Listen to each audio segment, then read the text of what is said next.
하나님, 찬양으로 고백을 드린 것처럼 주의 임재 안에서 지속적으로 예배하길 원합니다. 위대하신 하나님을 찬양하고 또 하나님께서 우리에게 들려주시는 말씀과 음성을 듣고 또 능력의 하나님께 구하는 가운데 우리의 삶에 역사하시는 하나님을 우리의 눈으로 보고 삶으로 경험하기 원합니다. 오늘 이 밤도 주의 임재와 영광이 나타나는 거룩한 밤 되게 하여 주시옵소서. 예수님의 이름으로 기도하옵나이다. 아멘. 이 밤에 함께 나누실 하나님 말씀은 마가복음 5장 30절부터 34절까지 말씀입니다. 마가복음 5장 30절부터 34절까지 말씀입니다. 30절부터 34절까지 하나님의 말씀을 저와 여러분들이 한 절씩 교독하고 마지막 절을 합독으로 받들어 읽겠습니다. 예수께서 그 능력이 자기에게서 나간 줄을 곧 스스로 아시고 무리 가운데에서 돌이켜 말씀하시되 누가 내 옷에 손을 대었느냐 하시니 제자들이 여짜오되 무리가 애워싸미는 것을 보시며 누가 내게 손을 대었느냐 물으시나이까 하되 예수께서 이 일 행한 여자를 보려고 둘러 보시니 여자가 자기에게 이루어진 일을 알고 두려워하여 떨며 와서 그 앞에 엎드려 모든 사실을 여쭈니 같이 읽습니다.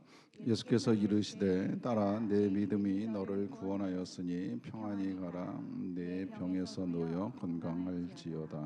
아멘.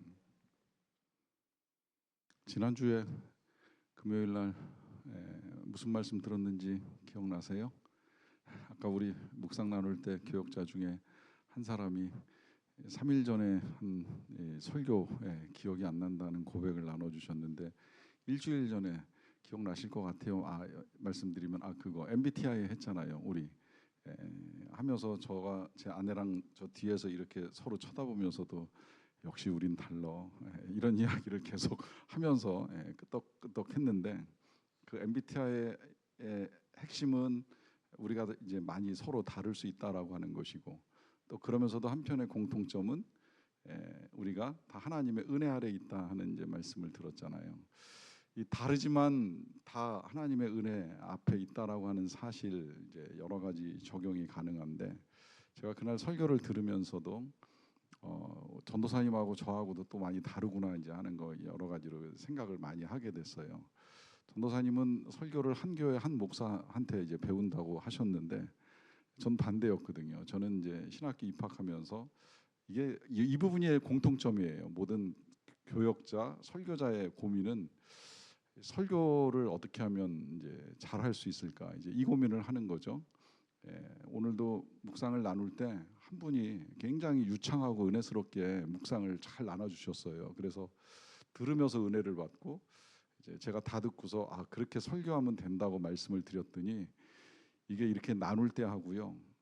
이걸 이제 원고로 쓸 때 하고 또 쓴 원고를 가지고 이 앞에서 전할 때 하고 너무너무 다르다는 거예요. 이거 실제로 그렇습니다. 뭐 여러분들도 경험해 보셔서 아시겠지만 생각을 글로 정리하는 건 또 다른 문제이고 그 글을 가지고 말로 전하는 건 또 다른 문제예요. 그냥 원고 없이 내지는 뭐 생각 없이 말할 때 같으면 뭐 편안하게 이야기를 할 수 있을지 모르겠지만 이걸 이제 어쨌든 정돈된 원고를 가지고 말로 표현할 때는 그 생각이 잘 전해지지 않는다는 느낌이 들 때가 있거든요. 그래서 제가 언젠가도 그 말씀 드렸잖아요. 세상에서 제일 힘든 것 중에 하나, 내 생각을 남의 머릿속에 집어넣는 거 굉장히 힘든 일입니다. 이제 그러다 보니까 설교에 대한 고민을 하고 그 고민을 풀어가기 위해서 누구한테 배울 거냐, 어디서 배울 거냐 이제 이런 고민을 하게 되는데 저는 찾아다녔어요. 일단 설교를 배우고 싶어서 때마침 이제 이 두란노에서 설교 세미나라고 하는 게 있어가지고 이제 거기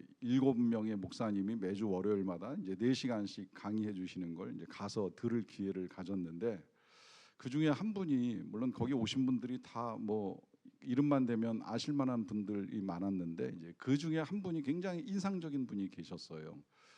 사실 그분이 그날 강의해 준 게 뭐 지금도 기억에 남을 만큼 이제 말씀을 해주셨는데 그러다 보니까 이제 제 마음 속에 기왕이면 저분 밑에 가서 설교를 좀 배웠으면 좋겠다 이제 이런 생각이 들더라고요. 감사하게도 이제 그분이 우리 교단에 계셨던 분이었고 때마침 이제 그분 교회 부목사님이 저희 형님하고 친구이셔가지고 어떻게 연결이 됐어요. 그래서 이제 신대원 3학년 때 그 교회에 가서 이제 1년 동안 목회와 설교를 배울 기회를 가졌는데, 이제 놀랍게도 그분 또한 이 학생들을 모아놓고 설교를 가르치는 분이기는 하셨지만, 어쩌다가 이제 주일날 예배 다 끝나고 함께 식사할 기회가 있었는데 그런 말씀을 솔직하게 하시더라고요. 다음 주엔 누가 좀 대신해 주면 안 돼? 이러시더라고요. 이제 그만큼 그분도 매주 설교는 쉽지 않으셨던 것 같아요. 그러니까 누가 좀 대신 이걸 해주면 좋겠다, 이런 말씀을 농담 반 진담 반으로 하셨는데, 이제 그렇게 설교가 쉽지 않다는 걸 다시 한번 확인을 했고요.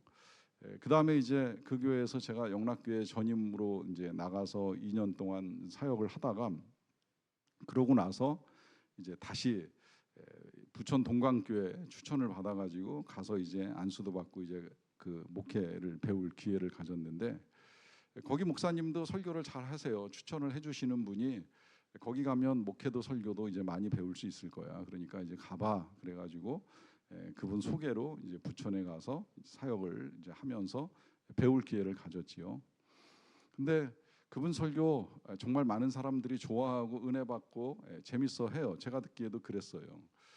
그런데 그분 하시는 대로 배우고 따라가는 건 절대 쉬운 일이 아니었어요. 이제 특히 어려운 부분이 뭐냐면 예화를 쓰는 거예요. 사실 설교자의 고민 중에 하나는 예화입니다. 이 설교가 전달되는 과정 중에 적절한 예화를 찾아서 중간중간 이제 섞어줘야 듣는 입장에서도 지루하지 않게 이제 재밌게 설교를 들을 기회를 가지게 되는데, 그러다 보니까 이제 학교에서는 예화를 모아요. 예화 자체가 저희 때는 그랬어요. 지금은 어떤지 모르겠는데 한 학기에 예화를 찾아서 교수님께 5개를 제출하는 과제가 있는데, 그게 과거에 어디선가 한 번이라도 사용된 예화는 절대 안 되고 반드시 새로 찾아낸 이제 이 따끈따끈한 예화를 이제 한 학기 동안 5개씩 찾아서 학생들이 제출을 하면 그게 이제 하나의 묶음으로 예화집이 돼서 이제 해마다 이제 출판이 될 정도로 그만큼 이제 이 예화가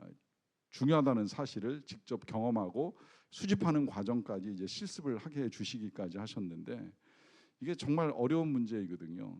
근데 사실 목회자 입장에서는 예화를 뭐 여러 군데서 찾는 소스가 있기는 해요. 이제 뭐 성경의 예화를 쓸 수도 있고 신문의 예화를 쓰기도 하고 소설의 예화를 쓰기도 하고, 뭐 우리 계속 들으신 대로 뭐 MBTI가 예화가 되기도 하고 뭐 경험이 예화가 되기도 하고 하는데, 이게 이제 한계가 있거든요. 그러다 보면 이제 목사님들이 이제 제일 찾기 쉬워하는 예화가 교회 안에서 찾는 거잖아요.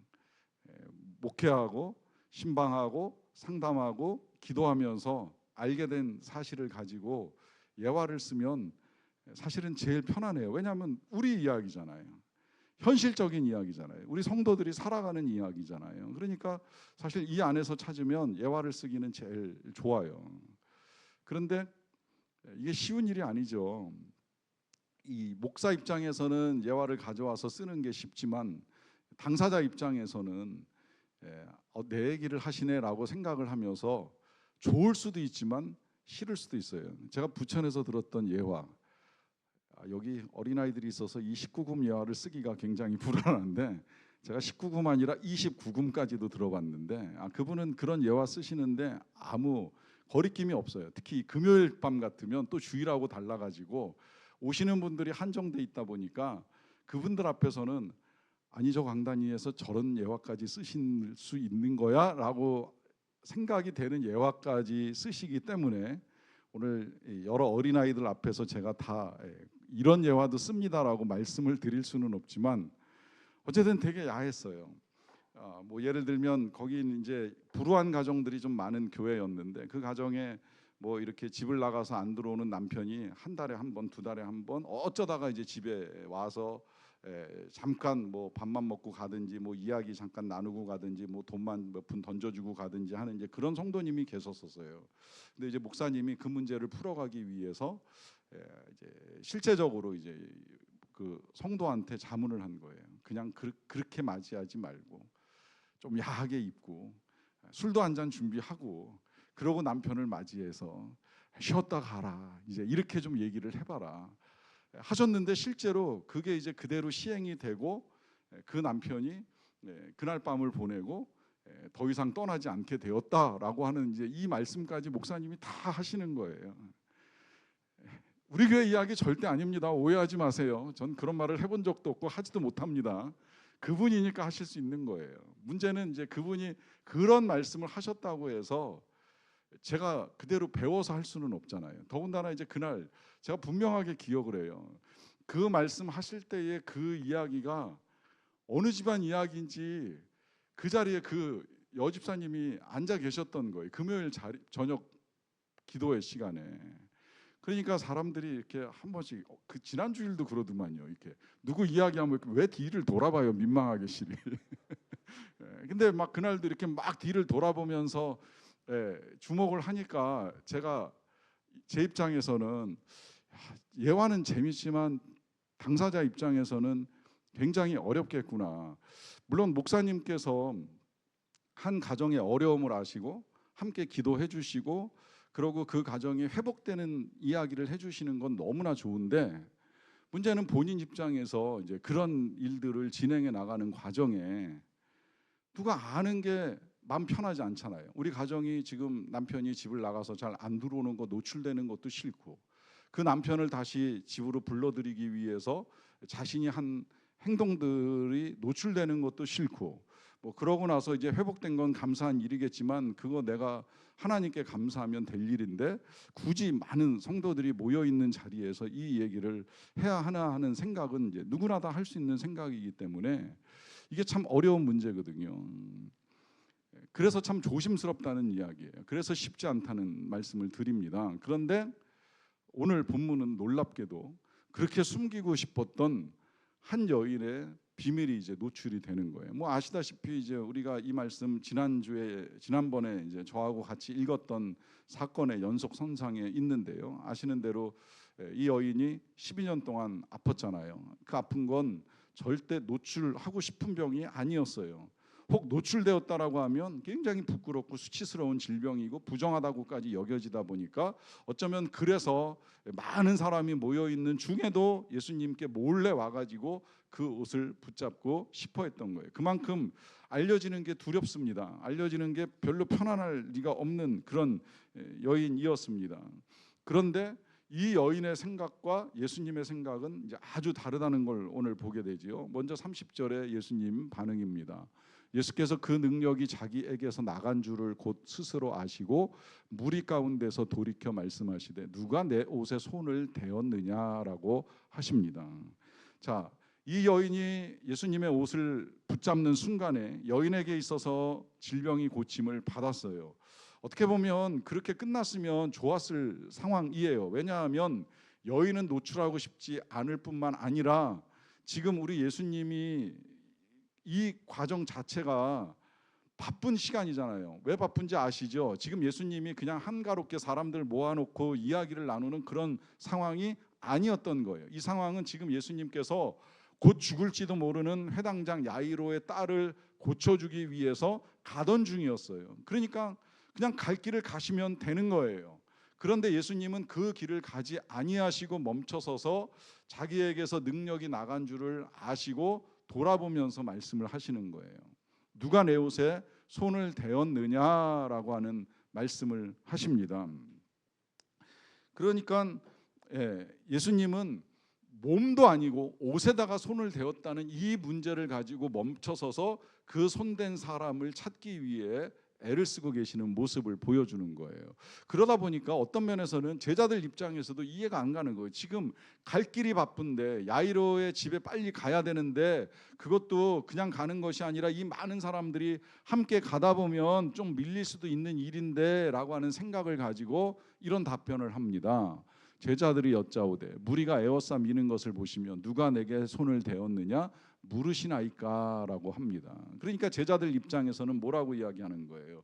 이거 지금 사람이 몰려 있다 보니까 밀릴 수밖에 없는 일인데 그거 가지고 지금 질문을 하시는 거예요라고 하는 말이지요. 자, 여러분 여기서 이제 우리 예수님과 이 제자들의 이 차이도 조금 우리가 눈여겨볼 필요가 있습니다. 자, 물론 뭐 이 상황에서 제자들 아니라 우리라고 하더라도 사람이 많이 모여 있다 보면 그 모여 있는 상황에서 이리 밀고 저리 밀고 하다 보면 누가 누굴 만졌는지 누가 누구의 몸에 손을 대었는지 알 수는 없어요. 그러다 보니까 이 제자들처럼 여기 지금 사람 많아서 밀렸을 거예요라고 하는 말을 할 수도 있어요. 어떻게 보면 뭐 그냥 제자들이 정말 아직 예수님을 몰라도 좀 너무 모른다 이런 생각할 수 있습니다. 일단 제자들이 상황을 모르잖아요. 예수님의 능력이 나갔는지, 그 능력이 나가기 전에 여인이 와가지고 몰래 예수님의 옷을 만졌는지 제자들은 알 리가 없죠. 그러니까 지금 제자들이 하는 말이 예수님이 이 밀고 있는 상황에 누가 옷을 만졌느냐고 질문하신다라고 생각을 하는 거예요. 자, 요 부분을 지금 짚고 넘어가는 걸 여러분들이 잘 생각을 하셔야 돼요. 이게 우리도 흔히 가질 수 있는 예수님에 대한 오해입니다. 지금 제자들은 가장 가까이에서 예수님과 함께 가고 있어요. 그럼에도 불구하고 그분을 누가 만졌는지 또 그분에게서 어떤 능력이 나갔는지를 모르고 있는 거예요. 그걸 모르는 상태에서 왜 누가 만진 것을 가지고 말씀을 하시느냐라고 하는 생각을 하잖아요. 자, 이런 일들이 우리에게도 있을 수 있다고 말씀을 드리는 이유는 이 제자들이 가장 가까이에 있으면서도 지금 어떤 일이 벌어지고 있는지 파악이 안 되는 겁니다. 그러면서 그냥 자기들이 아는 거, 본 거, 느낀 것만 가지고 이야기를 하는 거예요. 저는 이런 제자들의 모습 속에 지금도 여전히 불신자나 혹은 우리의 모습도 있을 수 있다라고 생각을 하는 거예요. 많은 역사가 일어나고 있어요. 지금도 예수님의 옷자락을 붙잡는 사람도 있고 그 옷자락을 붙잡고 능력을 경험하는 사람도 있어요. 다만 내 눈에 안 보이니까 모르고 있는 거예요. 도대체 무슨 일이 일어나는지, 혹시 어떤 기적이 일어나는지 모르는 상태에서 이 시대 21세기에도 진짜 기적이 나타나는 게 맞아? 기도의 응답이 나타나는 게 사실이야? 예수님이 계시면 왜 이런 일이 일어나지라고 하면서 의문만 제기할 뿐 실제 예수님의 능력이 어떻게 나타나는지를 모르고 말하는 일이 얼마든지 벌어질 수 있다는 것입니다. 그만큼 우리가 예수님께 대해서 무지할 수 있고 모르는 가운데 내 생각만 가지고 예수님께 질문하거나 답을 할 수 있다는 것이죠. 그런데 제가 감사하고 놀라우는 것은 뭐냐면 이런 제자들의 무지에도 불구하고 예수님은 명확하게 알고 계신다는 거예요. 예수님은 지금 보시면 몸에서 능력 나간 거 아시잖아요. 그리고 지금 이 질문이 몰라서 하시는 질문이 아니라 예수님이 아시기 때문에 하시는 질문이에요. 그러면 예수님이 아시는 건 여자가 옷을 만진 것만 아시는 것이 아니에요. 여자에게 어떤 질병이 있었는지도 아시는 거예요. 그 질병 때문에 능력이 나가서 그 여인이 고침을 받았다는 것도 아시는 거예요. 이 부분 굉장히 중요합니다. 왜 중요하냐면 우리 안에는 내가 가지고 있는 여러 가지 뭐 정말 질병이 되었건 가정의 문제가 되었건 자녀의 기도 제목이 되었건 이거를 뭐 정말 교인들과 함께 나누고 기도를 하던 뭐 정말 수치스럽고 창피해서 나누기 힘들어서 혼자 마음에 품고 기도를 하던 한 가지는 분명하지요. 주님은 아신다는 거예요. 다 아신다는 거예요. 우리의 은밀한 질병뿐만이 아니라 은밀한 죄까지도 다 아십니다. 이 은밀한 걸 아시는 것이 감사한 건 우리의 은밀한 기도, 은밀한 믿음도 다 알고 계시는 거예요. 그래서 예수님이 은밀한 중에 보시는 내 아버지께서 은밀한 중에 갚으시리라고 말씀을 하시는 거예요. 이게 얼마나 감사합니까? 이게 우리는 노출할 수도 있고 못할 수도 있고 사람들이 알 수도 있고 모를 수도 있지만 제자들이 가까이 있으면서도 알 수도 있고 모를 수도 있지만 한 가지는 분명하잖아요. 한 가지, 주님은 우리의 믿음, 우리의 생각, 우리의 마음을 다 보시고 아시고 그 일에 능력을 베풀어 주신다는 사실이지요. 그러니까 예수님이 32절에 예수께서 이 일 행한 여자를 보려고 둘러보셨어요. 자, 아시니까 보시는 거예요. 모르고 지금 찾는 상황이 아닌 거예요. 누가 내 옷에 손을 대었는지 알고 둘러보십니다. 사실 생각해 보면 이 과정이 그렇게 저는 어렵다고 생각을 하진 않아요. 예수님은 더 쉬울 것 같아요. 저는 실제로 제 몸에 능력이 나간 경험은 없지만 제 옷에 손을 대는 사람을 경험해 본 적은 있어요. 아주 드물게 가끔 제가 이제 이 성도님들과 어울려서 같이 사진을 찍을 때가 있잖아요. 많이 찍을 때는요, 제가 영락교회 선생님들하고 한 해 끝나면 같이 기념 촬영할 때 선생님들이 한 100명 가까이 됩니다. 그러면 이제 아무래도 저하고 부장 장로님이 가운데 서게 되면 그 뒤에 이제 선생님들이 쫙 한 수십 명이 같이 이제 줄 맞춰가지고 이렇게 사진을 찍잖아요. 근데 그때 사진 찍을 때 진짜 누가 내 몸에 손을 대더라고요. 그래서 실제로 이렇게 둘러봤어요. 이상하잖아요. 그런 일이 흔하게 일어나지 않는데 누가 제 어깨를 이렇게 살짝 만지는 듯한 느낌이 들어서 누구지 이러고 딱 쳐다봤더니 이게 이제 이렇게 보면 약간 째려보는 것처럼 보이거든요. 그러니까 그분이 놀라셨는지 전도사님 제가 손을 댔어요 이러면서 이제 당황스러워 하시는데, 저같이 둔한 사람도 그 정도는 알 수 있잖아요. 근데 우리 예수님 같이 능력 있는 분이 모르시겠습니까? 금방 아시는 거죠. 누가 몰래 와서 손을 대고 옷을 만졌는지 쉽게 아시다 보니까 이제 그 여인을 드러내기 위해서 이렇게 돌아보셨어요. 그러자 이제 여인이 좀 당황스러웠죠. 그 당황스러움 가운데 반응합니다. 여자가 자기에게 이루어진 일을 알고 두려워하여 떨며 와서 그 앞에 엎드려 모든 사실을 여쭙니다. 자, 여인의 반응, 첫 번째 반응은 알고 두려워하고 떨었다 그래요. 자, 이게 참 의아한 부분이에요. 왜 두려워할까요? 왜 떨까요?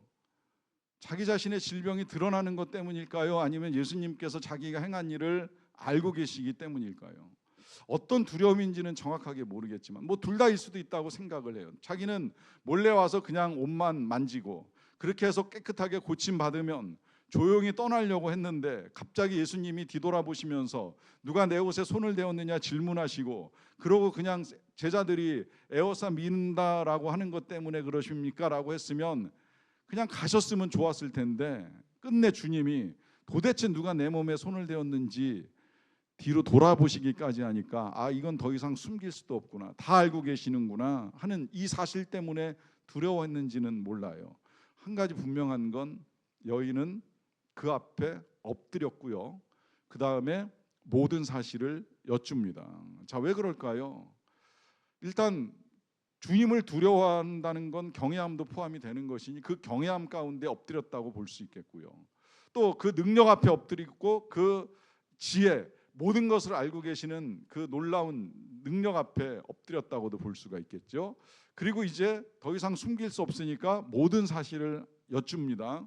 자, 모든 사실을 여쭙는 것은 아마 이제 상황에 대한 설명을 했을 거라고 여겨져요. 제가 이런 질병 때문에 그동안 굉장히 아팠고 뭐 힘들었고 돈 다 쓰고 고생을 많이 했는데 오늘 이렇게 하면 나을지 모른다라고 하는 생각을 가지고 와서 만졌더니 이렇게 됐습니다 라고 하는 사실을 알렸겠지요.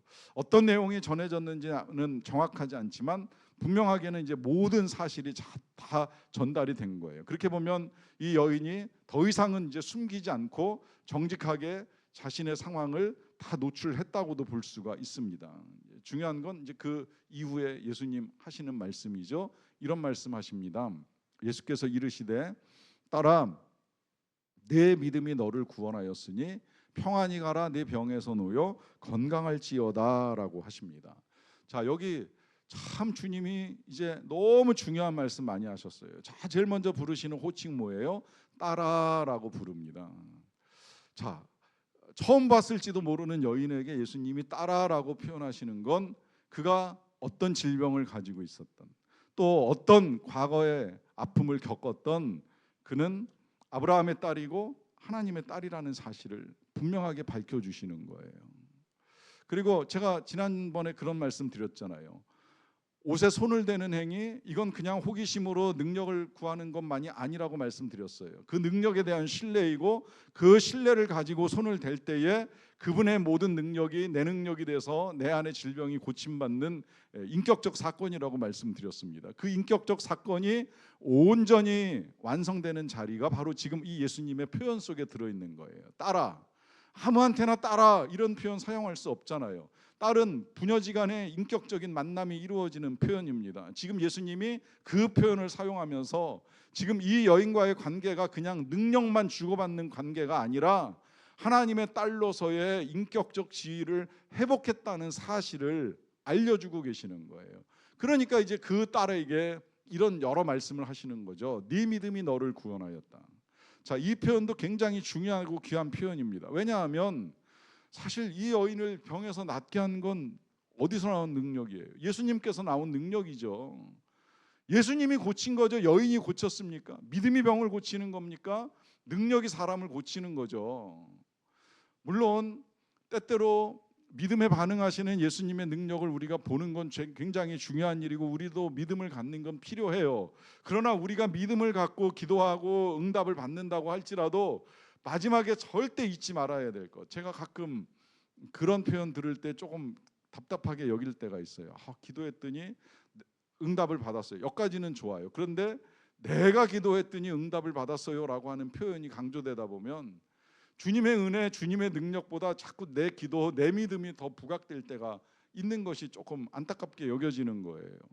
어떠한 경우에도 영광은 하나님이 받으셔야 되잖아요. 그런데 놀랍게도 그렇게 이제 하나님께 영광을 올려드리면 주님이 그 믿음을 칭찬하시는 거예요. 지금 예수님이 그걸 해주시는 거예요.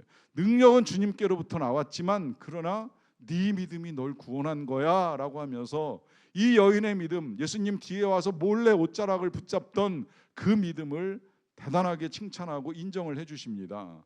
뿐만 아니라 그 뒤에 이제 이렇게도 말씀하시죠. 평안히 가라, 네 병에서 놓여 건강할지어다 라고 하는 말씀을 하십니다. 자, 여기에 이제 오늘 우리 예수님이 빨리 가셔도 되고 조용히 가셔도 되는데 멈추어 서가지고 이 여인을 찾으시고 여인의 이야기를 들으시는 이유가 나오는 거예요. 그건 바로 이 부분에 있습니다. 뭐라고 말씀하세요? 평안히 가라, 평안히 가라. 자, 여기에 이제 우리 주님이 왜 멈추셨는지 이유가 다 드러나지요. 그것은 주님이 주시고 싶으셨던 건 능력만이 아니었던 거예요. 건강만이 아닙니다. 물론 네 병에서 놓여 건강할지어다라고 선포도 하시지만 더 중요한 건 뭐예요? 평안입니다. 평안. 왜 그럴까요? 지난번에 제가 잠깐 말씀드렸듯이 이 여인의 괴로움은 단순히 질병만의 괴로움이 아니었던 거예요. 그 질병 때문에 재정적으로도 고난을 겪었지요. 또 이 부정한 질병 때문에 관계적으로 사회적으로도 고립되는 소외를 겪었던 아픔이 있습니다. 참 너무 여러 가지로 너무 많이 힘들었던 거예요. 그런데 지금 예수님은 건강해졌으니까 끝난 거다라고 하시지 않고 뭐라 그래요? 평안히 가라 그래요. 그리고 뭐라고 말씀하시냐면 병에서 놓여라 하는 표현을 사용하십니다. 왜 그럴까요? 그동안에 너무 오래 매여 있던 거예요. 너무 오래 묶여 있던 거예요. 주님이 원하시는 건 바로 그 묶임, 그 매임에서 벗어나는 겁니다. 여러분 잘 기억하세요. 주님이 우리에게 원하시는 건 단순히 질병의 치유만이 아니에요. 물론 그 부분 굉장히 중요해요. 하지만 여러분 질병에만 묶여 있다고 해서 사람들이 자유를 잃어버립니까? 미움에 묶인 사람도요 여전히 영혼의 자유를 얻지 못하고 살아가는 모습을 얼마든지 보여줍니다. 놓여야 되는데 그 오래전의 상처, 그 한 번의 미움에 매여가지고 아직까지도 얻지 못하는 이 불행함이 주님이 우리에게 주시기 원하시는 평안을 가로막고 있을 수 있다는 거예요. 왜 예수님께서 굳이 이 여인을 붙잡아 세우고 많은 사람 앞에서 그가 오랫동안 고생한 이야기를 꺼내게 하셨을까요? 더 이상 매여 있거나 묶여 있지 말라는 거예요. 많은 사람 앞에서 선포해 주시는 거예요. 이 여인은 노임받았고 건강한 여인이 더 이상 그 여인이 과거에 가지고 있었던 질병 때문에 부장하다거나 잘못되었다고 그 누구도 말할 수 없게 해주시는 거죠. 이러한 선포를 통해서 주님이 오늘 이 여인에게 주시고자 하시는 것이 분명해졌습니다. 그것은 평안이고 자유입니다. 그 평안과 자유가 이 여인만이 얻고 누릴 것이겠습니까? 절대 그렇지 않지요. 여러분 주님은 우리들에게도 저와 여러분들에게도 이 평안, 이 자유를 주시기 원하십니다. 여러분 행여라도 그 어떤 것으로 말미암아 묶여있고 매어 있다면 오늘 이 밤 다시 그걸 가지고 주님의 옷자락을 만지십시오. 능력을 경험하십시오. 그리고 들으십시오. 분명히 주님의 음성을 들으십시오. 딸아, 네 믿음이 너를 구원하였으니 평안히 가라. 주님의 말씀입니다. 함께 기도하겠습니다.